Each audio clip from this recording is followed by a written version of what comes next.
to have an honest conversation about Julius Randle and his future with the New York Knicks. You're watching Knicks Now by Chat Sports. I am your host, Marshall Green. Let's dive into it. As trade rumors surrounding the New York Knicks are starting to heat up, there is starting to be a paper trail of a situation where Randle could potentially not be a part of this team heading into the 2024-2025 season. He is under contract for $28.9 million this year, but he has a player option for $30.9 million next season.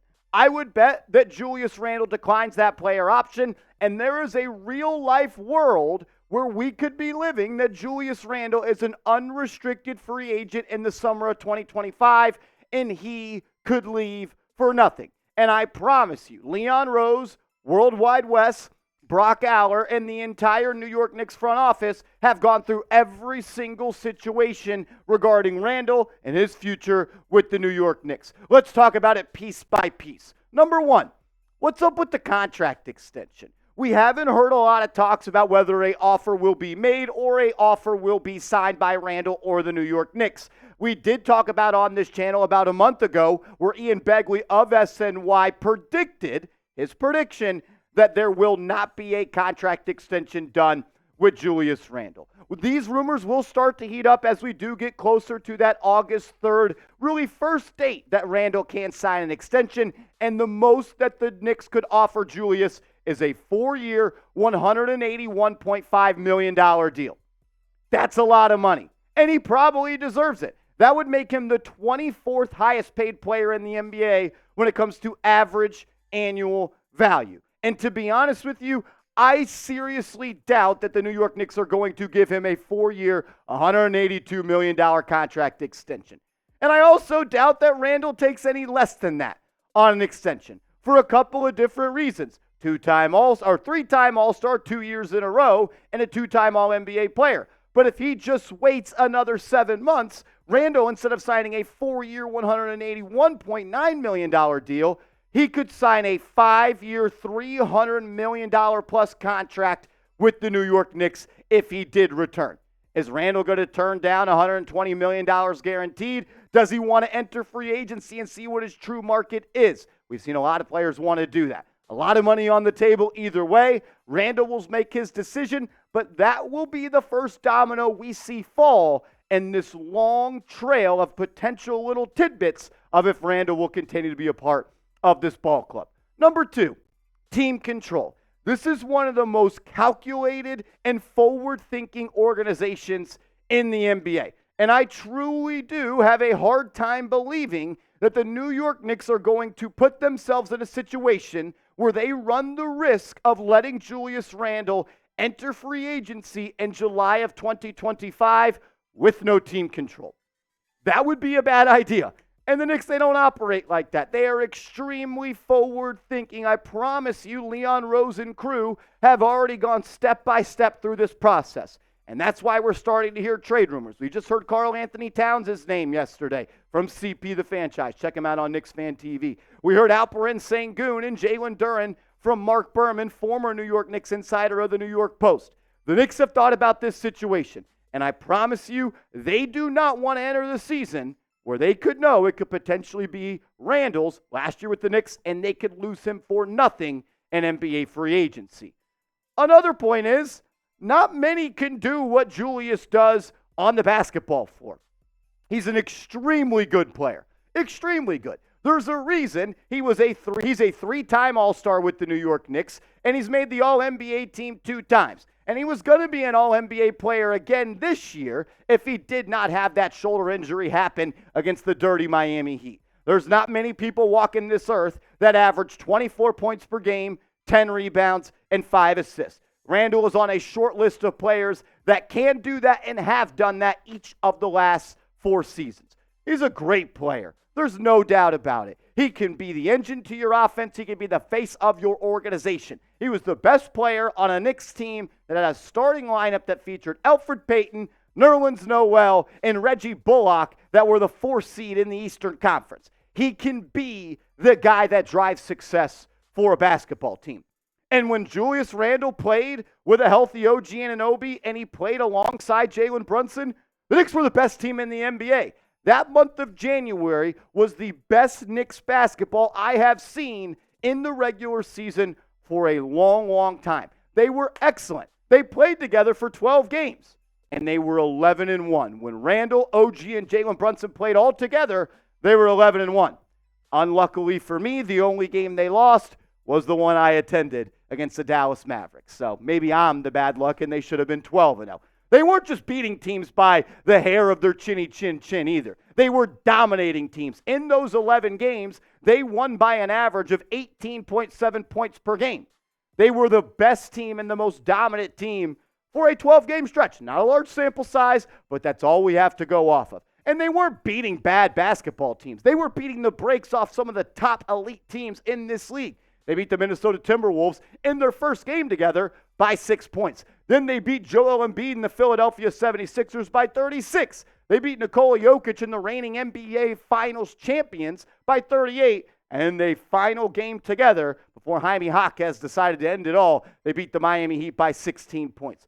They were dominating their opponents. But on the other side of that card, the playoff struggles. We cannot talk about Julius Randle if we do not mention playoff struggles. These are just all facts. There's no opinion in this video. It's all facts. That's why it's an honest conversation. And the honest truth is, Julius Randle has failed to live up to expectations in the playoffs. For whatever reason you want to come up with. He didn't have great players around him versus the Hawks. He was coming off an injury versus the Cavs. Against the Heat, he was finally coming back and rounding into form and being healthy. But the facts are the facts. In 3 playoff series, he's averaging 17.1 points per game and 9.4 rebounds. That's awesome. But he's also averaging 3.7 assists to 3.9 turnovers, a negative assist to turnover ratio. I don't care if you're hurt. I don't care who the players are around you. You should not be turning the ball over more than creating assists for your teammates and shooting 34% from the field and 28% from 3. The truth is, Julius Randle has been a playoff choker, whether you want to blame it on injuries, whether you want to blame it on Elfrid Payton, Nerlens Noel, and Reggie Bullock being the supporting cast for the Knicks. I've always said this, and I truly do believe it.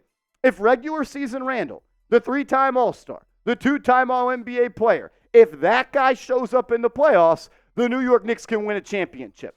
But it's happened not once, not twice, but 3 times where Julius was awful in a playoff series. And I don't need to touch the stove to know it is hot. There is a problem and a major question mark on if he can ever be a successful, efficient, winning player in the playoffs. I think he can, but the fact that I don't know he can makes it a problem in a conversation of if he could be a part of this team if the Knicks want to win the NBA Finals for the first time in 50-plus years. Also, he's had 2 major injuries in each of the last 2 seasons. In 2023, he had a nasty ankle injury where he had to have a major ankle surgery. This past year, he dislocated his shoulder, and he had to have season-ending surgery after trying to rehab. He's also 29 years old and going to be 30 in the month of November.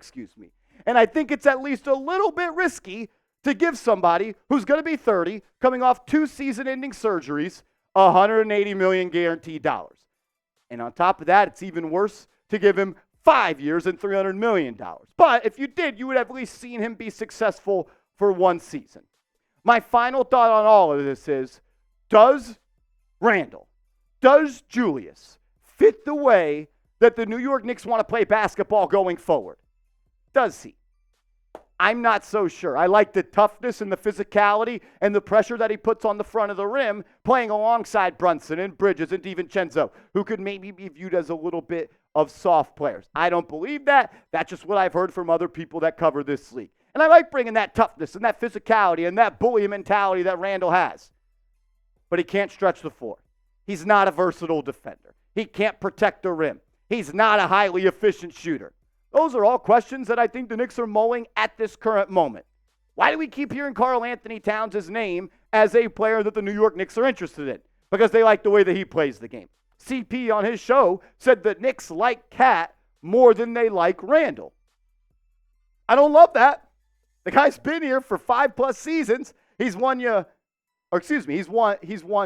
All-NBA awards, and he's been an All-Star 3 times. But why do they like Cat? Because he's one of the best 3-point shooting big men in the NBA. and they want to mimic and they want to take down the Boston Celtics, and they know they could play a 5-out offense with Cat at the 5, Anunoby at the 4, Bridges or Hart at the 3 or the 2, maybe DiVincenzo with Brunson at the 1. They're going band for band trying to stack up with the Boston Celtics. And who is Julius Randle guarding against the C's? I'm not so sure. Point number 2 as we try to connect some dots here. Why have the New York Knicks not re-signed Precious Achiuwa? They own his bird rights, meaning they can pay him whatever it takes as long as they stay under that second apron to get a contract done. He's the best big man available. The Knicks don't have a backup big man. He's going to be a Knick, or they're going to use him in a sign and trade. I think the Knicks are trying to get deals done right now. That's why Mark Berman reported yesterday that the New York Knicks have interest in Alperen Sengun and Jalen Duren. Leon Rose is not done cooking. The grill has not been turned off. If you think that they are done heading to Cabo and the offseason's over for the New York Knicks, you probably stay up on Christmas Eve hoping that that big fat guy with the beard comes down the chimney. It is not over for the New York Knicks this offseason. They are going to continue to make moves, and they are trying right now to make a decision on Randle, his extension, and his future with this organization. My question to you before we bounce on out of here is this. Is this season, 2024-2025, is this the last year that Julius Randle will have New York across his chest in blue and orange font? Let me know your thoughts in the comments section. For me, at this moment, as we record this video on July 11th, I really think it's 50-50.